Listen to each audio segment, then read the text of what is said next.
Hey guys, welcome to the Unfiltered podcast, where we talk about things going on with me, what's going on with you, and sometimes other events going on around the world. I'm your host, Midwest Mama, and today I have an exciting episode for you, so stay tuned. In today's episode, I'm going to be discussing the wildfires in California again. We're going to cover some topics that I didn't cover the last time, and I actually am going to have a guest on the podcast who is a firefighter, not in California, but in North Carolina. So slightly related, mostly related because their training, even though they may not have the same level of wildfires in that area, the training is the same.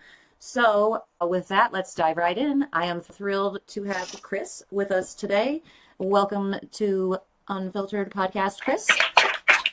Hey, Amy, how you doing today? I'm doing great. And how about you? Well, not too bad. It's been a nice, long, cold day at work. Thankfully, we don't get a whole lot of snow over here on the coast of North Carolina. I'm not out in the mountains. Most people are really dealing with it right now.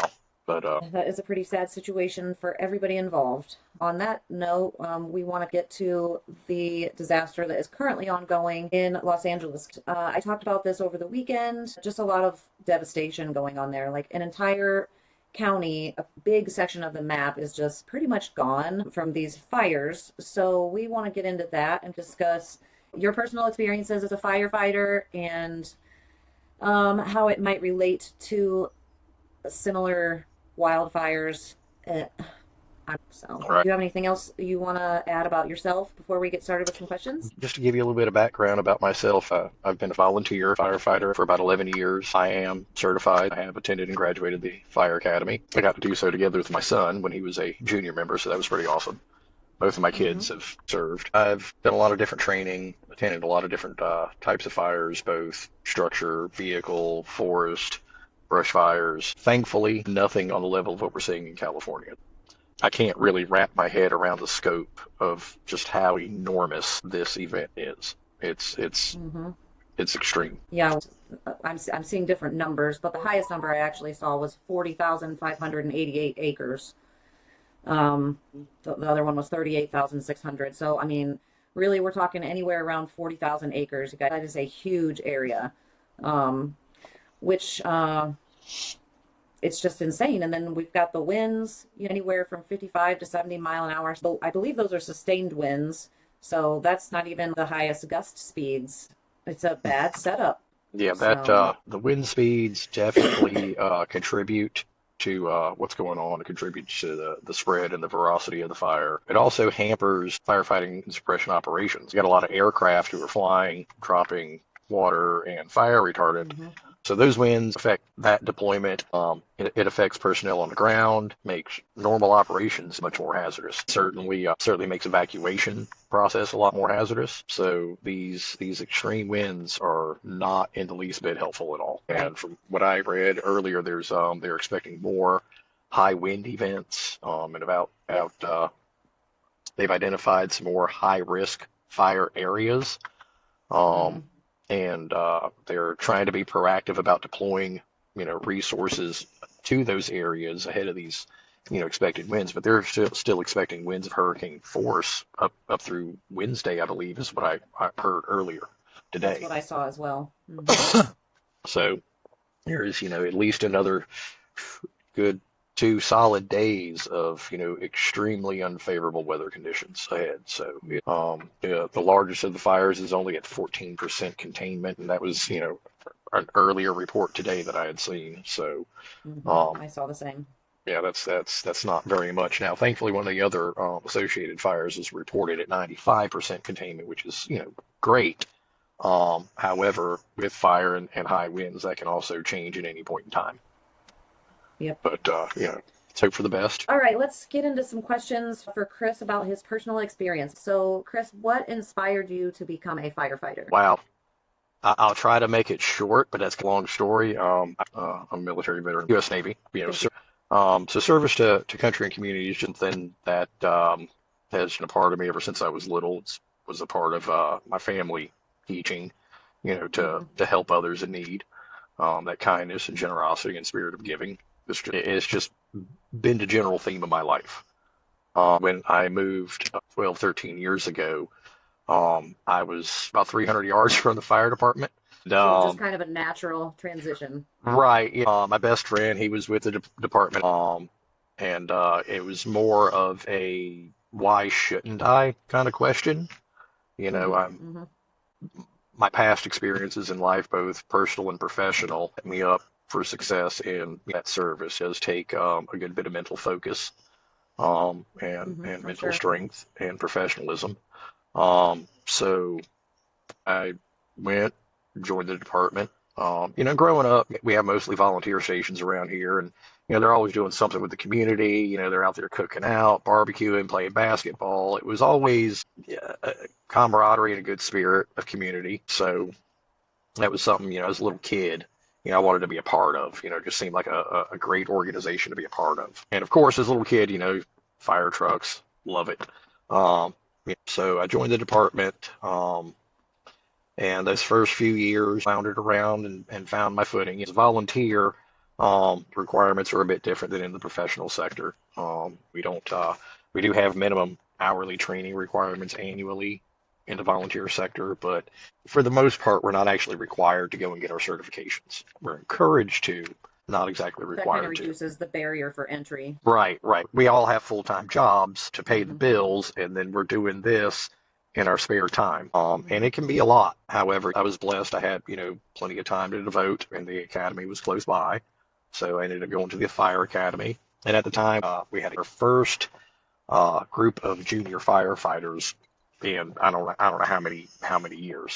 So it was also partially to encourage those teenagers to go to the academy and to earn their certifications. So this way, by the time they graduate high school, they already have a certification, and some Mm-hmm. experience if they wanted to go to one of the surrounding counties that has a paying fire department and do it professionally, Right. as a job. So that was Yep. something career-wise they could step into out of high school. And some of them boys actually have, as they became adult members and adult firefighters, they've gone on and gotten jobs as firefighters in neighboring counties. So it was a very rewarding experience. And because it is dangerous, the more you know how to do your job, the better it is. Is there any advice that you would give to somebody who was considering a career in firefighting? Yes, do it. It's very rewarding in many different ways. And the fire service definitely needs people. Mm-hmm. That's the volunteer sector and the paid sector both suffer from two primary problems: funding and staffing. Both sectors hurt in those two same exact ways. So if anyone is thinking about it, I encourage them to go down to their local fire department and talk with the men and women there at the station, about, what it's like, what life as a firefighter is like, and explore that. A Mm-hmm. lot of departments have different committees, auxiliary committees for members of the public to be a part of the organization, to be beneficial without actually going and being in danger.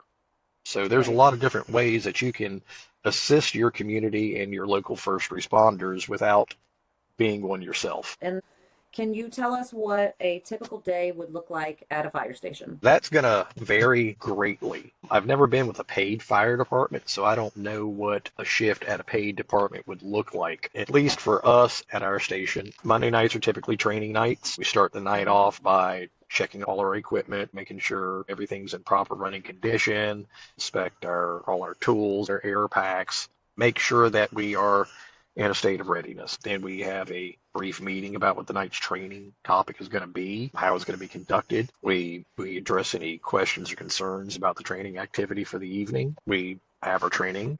We clean up, put everything away, and then we have a after training review where we Okay. discuss things that we've learned, things that went right, things that went wrong, things that we can do better. And then after that, free to leave, but a lot of us, we hang out, just talk, tell jokes. We're all friends and The extended camaraderie family. going. Right, yeah. Sometimes we could catch ourselves sitting out there 3, 4 hours and it's like, oh my goodness, the missus is gonna kill me when I get home.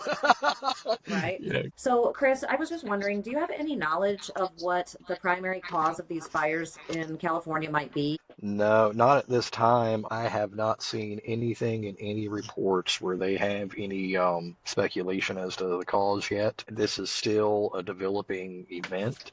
I know there are preliminary investigations going, while they're doing grid searches, searching through the rubble, but I can't even speculate as to when they might have an idea as to the cause and the origin of this fire. Okay. But as of yet, no information has been put out as to a theory. We're just all going to have to watch and wait as the investigation unfolds.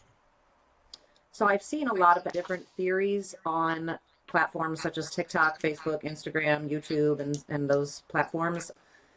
I talked about a couple of them on my weekend podcast, one of them being DEWs, direct energy weapons, basically laser beams from outer space. Right. And then another one of them being basically arson. Do you have any input on those two theories? Like, I will say this. The chances are never absolute zero. Okay. However, is that the likely answer? I doubt it. California, because of the climate conditions, it's an arid climate. It's very dry. Um, there's not a whole lot of humidity or moisture, mhm. so it's pretty much a tinderbox by its very nature. I really don't think we need a laser beam from outer space to set anything on fire in California. Arson is always a possibility. Arson happens all the time for a great many different number of reasons. I mean, it could be something as simple as a trash pile fire got away from somebody knocked over their Mhm. charcoal grill, threw a cigarette out somewhere in the wrong place. Any number of things could have set this off.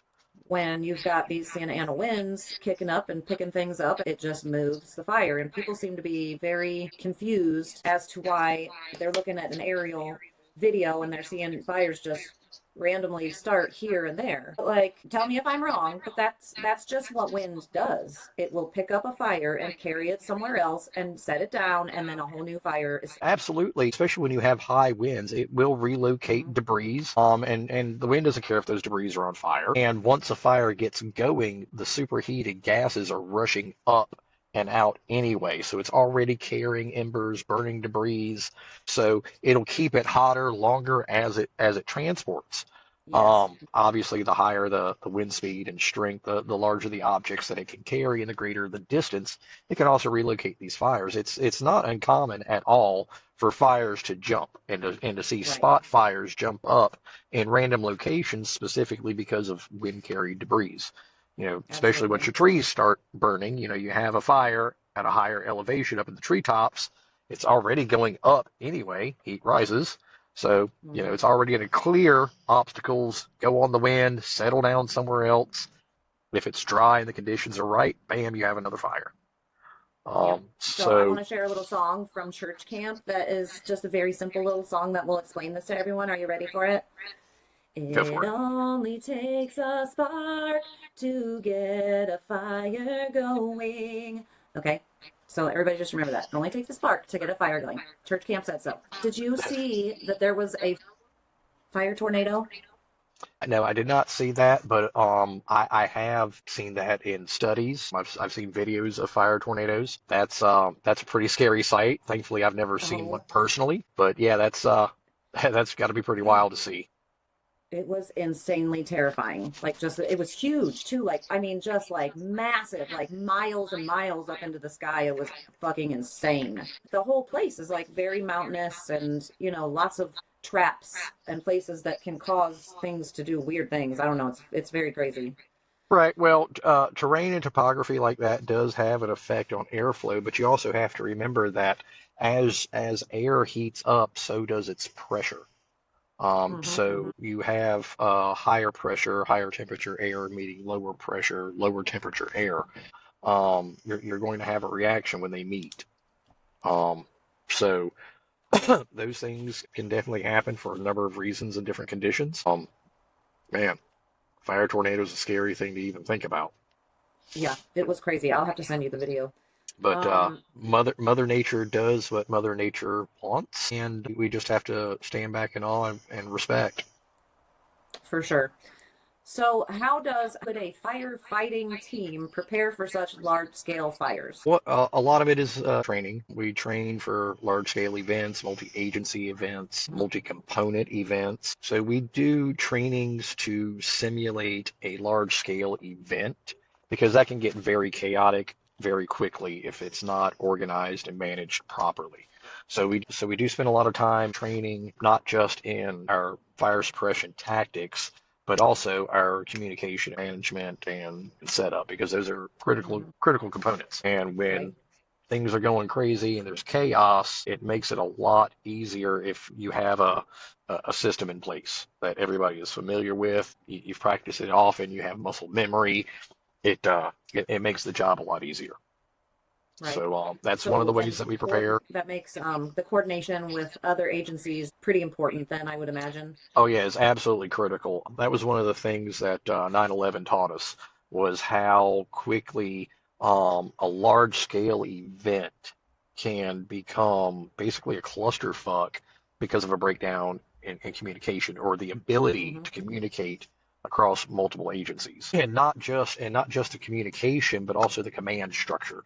Who's in charge? Because depending on the event, it's like, who's in charge of this, who has the authority. So after 9/11, they came up with a incident management system, and it's a national incident command system. We have an incident commander, we have a primary person who is in charge over the whole shebang. Now that can vary depending on the type of incident. Obviously, if there's terrorism involved, there's going to be some shared authorities. So, depending on the situation, you're going to have a whole lot of three-letter agencies showing up, asking questions, wanting answers, blah, blah, blah, blah, blah, blah, blah. So the incident command system kind of simplifies the process, establishes who's in charge, and from there, it's compartmentalized and delegated out based on the need of the event. Right. And it's Okay. and it's delegated out from incident command all the way down to your crew leaders. Right. So, Interesting. as an example, right now over in California, you have multiple agencies working on this, not just your fire departments and your wildland fire crews. I'm sure you have people from, your forestry service. That's another government department. Various different law enforcement agencies. I know FEMA's out there. There's several different agencies involved in search and rescue. There's separate components for search and rescue. Some of them are their own separate Hmm. standalone agencies.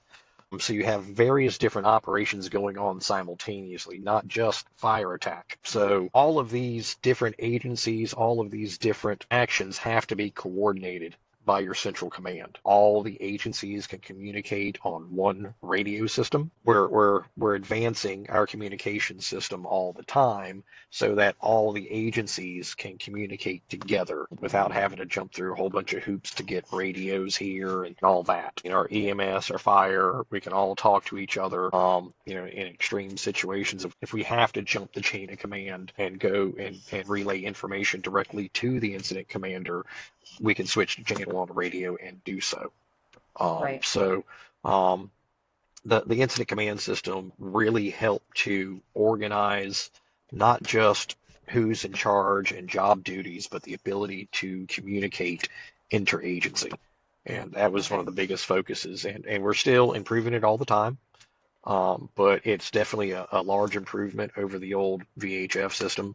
So we can actually talk to units that are on the other side of the state, theoretically even in different states, because it's a connected, truncated system. That leads me to another question, which is, can you explain the role of technology and equipment in fighting wildfires? So I haven't specifically trained for wildland myself, so I'm not familiar with all of their gear. I know they do use a lot of different stuff from those of us who mainly do structural firefighting. Their gear is a little bit thinner and lighter. But we use all different types of tech, drones, thermal cameras, spotter planes, helicopters, bulldozers, various tree and forestry equipment, chainsaws, even little backpack sprayers to go Okay. around and hit the little small spot fires. So we're not tying up an engine or some other Right. high flow apparatus for something small. Your hoses have a limited reach, but a person can go beyond the reach of the hoses. Right. You can't run a hose 3 miles into the forest, but you can drop a person from a helicopter 3 miles into the forest. That is correct. And I've met a few wildland firefighters. They're a bit of a different breed. Because I've done a few forest fires and brush fires. Man, that's rough. Not all of them are out there with self-contained breathing apparatus on. Sometimes it's just some sort of a dust mask, and a wind shift and all that smoke and hot air is coming at Mm-hmm. you. And I can tell you, even in the daylight, when you're overwhelmed with a cloud of smoke, you can't see nothing. You don't, You are right. 100% lost at that point. Oh, might as And well be it's pitch black night. yeah, it can be a bit unnerving, especially the first time it happens to you. It's like, whoa, where did the whole world go? Right. Is everybody connected at that point by radios though? Because you're out there with a team, right? Not by yourself. Yes, no, everybody, who's out there in the field, whether you're working by yourself or with a crew, is supposed to, have a radio. And Okay. and it shouldn't be one radio per crew, but sadly, some volunteer departments have had no choice but to operate under those conditions because of budget constraints. Right. They'll And is have a that crew. budget determined by the counties? So it actually varies. So here in the county that I serve, each of our districts is based in the city or the town. So my department, the town in which it's based and its district is incorporated. So there's a fire Okay. tax. So we do get a little stipend from the town in which we serve. We do get a little stipend from the county. It's not much, but we do get a little bit from the fire tax. The rest of it, we make up the rest of our budget through fundraisers and grants. Um, Okay. it varies from department to department. Now, some of the departments in the county, the district in which they serve is not incorporated, so they only get fire tax from the county, but not from their own district. We do the best we can with the money that we have to work with. Just to give you an idea of cost, to outfit one individual firefighter can range anywhere from $4,000 to $13,000. Wow. That's Now, insane. so every aspect of our gear is supposed to be replaced after X amount of years. If it's damaged, it needs to be taken out of service and replaced. Right. Um, as far as, cleanliness, we do have special washers and dryers because all that stuff in a fire is carcinogenic. Yep. It's unburnt fuel. Yep. So after studies and studies, we've learned that firefighters have a higher rate of cancer than everybody else. It's because whether we breathe it in directly or not, it's still on All our, over you. our gear. And because it's a smoky environment, it permeates, it's on our clothes, it's on our skin. So Right. we've learned a lot over the years about how to protect ourselves from the stuff that we're exposed to. The Okay. fire apparatus, the engines, the tankers, the important part of the show, that can range anywhere from 200,000 to $1 million plus per apparatus. You mean like per complete fire truck? Yes, for just one. This We're talking very these big motherfuckers money. is bougie as hell. Bougie as Well, hell is what this sounds like to me. there's a lot of different components that go into the engineering of a fire truck, the pumps. And also there's a lot of need for it to be dependable. There's a Yeah. lot that goes into engineering these things. It takes a lot of time, especially if you're ordering a brand new one. It could take you years to get a brand new one, unless you just go buy one and then reconfigure it to your needs. Right. We have a thing called speccing something out. So if we go to buy a new engine, we will meet with the manufacturer. We will give him the specifications of what we need this engine to be designed as. Right. How many lines to run off of it, where the lines need to come off of, yada, yada, yada. We design the engine, but doing it that way, it could take upwards of 5 to 6 years to get this engine once you design it. Yikes. So So does a department make money if you go out and fight a fire? Somebody fell asleep and lit their house on fire with a cigarette. And you put the fire out and you save the house and the person. Is there any payment to the fire department from either the homeowner or the insurance for that? there are some instances where I have heard of penalties being assessed or fines for cleanup or multiple false calls, but as a standard, no, the fire department does not receive any compensation for showing up and putting out a fire. That's crazy to me because the EMS receives payment. Would they come out to your house and pick you up because you fucking fell down the stairs? You definitely gonna get a bill in the motherfucking mail. I totally understand that. I know back in the original days of firefighting and fire brigades, there was a compensation, and if I'm remembering correctly, the terms of compensation were negotiated before firefighting began. That was back in the bucket brigade days, like Rome. However, I don't know how firefighting became a free service to the public. I just don't understand why EMS is a service that charges. Well, I guess that's because the government is not in charge of and responsible for our healthcare, but the government is in charge and tasked with public safety. Okay, you got me there. And fires and stuff like that fall into the realm of public safety. And Yes. nowadays, fire departments are considered an all hazard agency. So it doesn't matter what's going on, fire department's getting called out. Unless it's just a True. straight up law enforcement operation, fire department's getting called out. Right. No, you're right. But the conversation on the funding, I wanted to get back to that because did you see where they cut so many millions of dollars in funding for the LA County Fire Department like this last year? Yes, yes, I did see that. It's a little confusing because I saw two separate interviews with the fire chief where she Mm-hmm. specifically talked about the budget cuts. The first interview I saw, she spoke about the budget cuts being prior to this fiscal year and this event. Um, if I'm remembering correctly, she even, said that that did have some effect on the ability to respond. But then I watched another one where she said that those budget cuts were to the 25-26 fiscal year. So I'm very Hmm. confused as to what the truth of that is.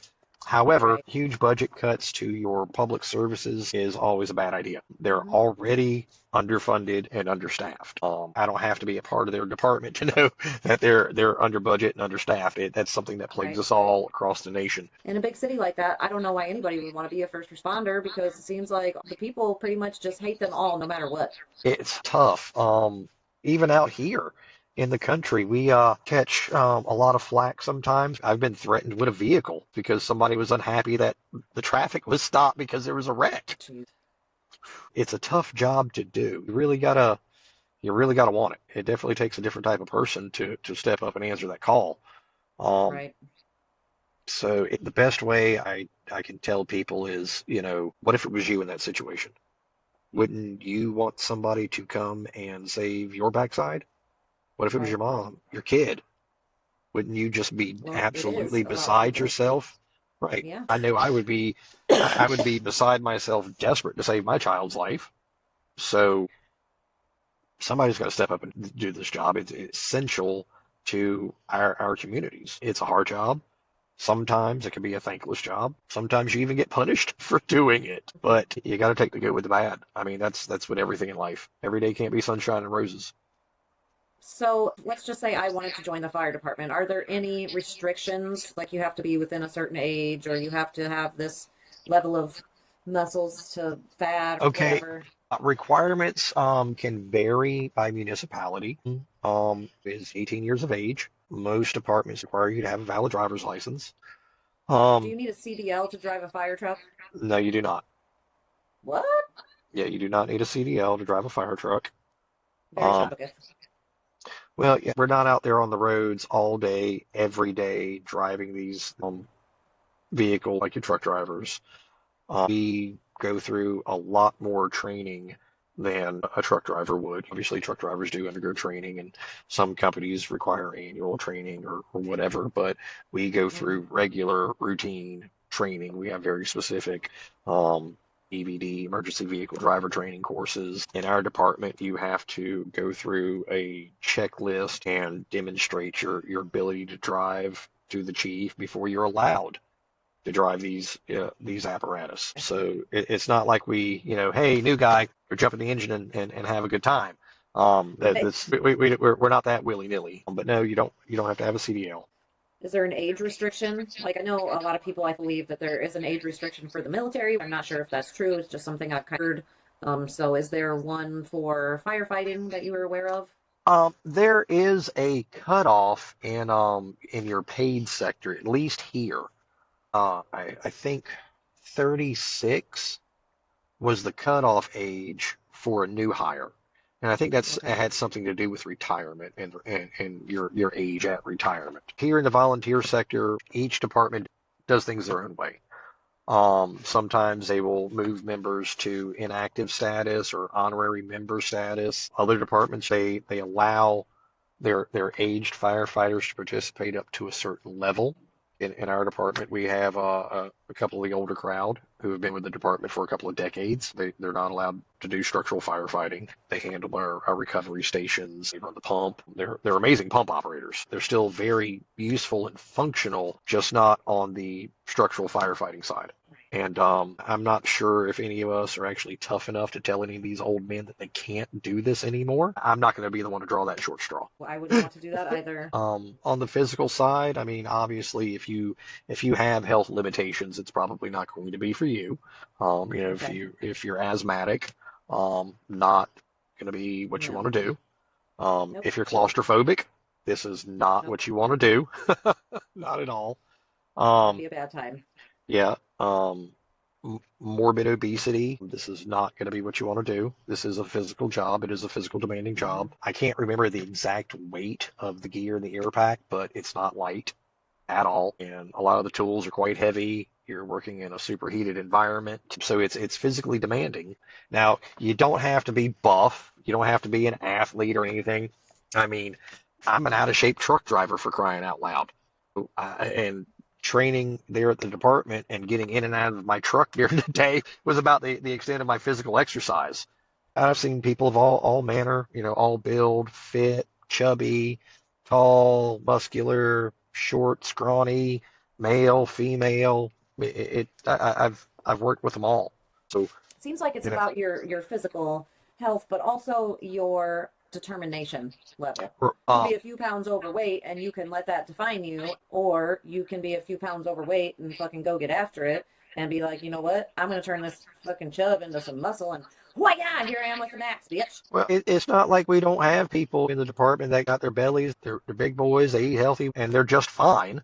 There are certain aspects of your health that you have to be mindful of because this is strenuous. Mm-hmm. You're going to be breathing hard, that pulse, that heart rate's going to be up, and you also have to add in the mental stress component as well. It's a very mentally demanding job. Mental health is nowadays especially mental health is Mm-hmm. always at the forefront. We talk Yeah. about mental health within the fire service often, especially after any major event, especially after any fatal events. We have an amazing amount of resources, available to us. So your mental strength has a lot to do with this job. So Actually is one of the questions that I have, which is how do you handle the stress and emotional challenges of the job? with coffee, sarcasm, and dark humor. And that's not even really a joke. You ask that question anywhere within the first responder world, and that's the answer you get.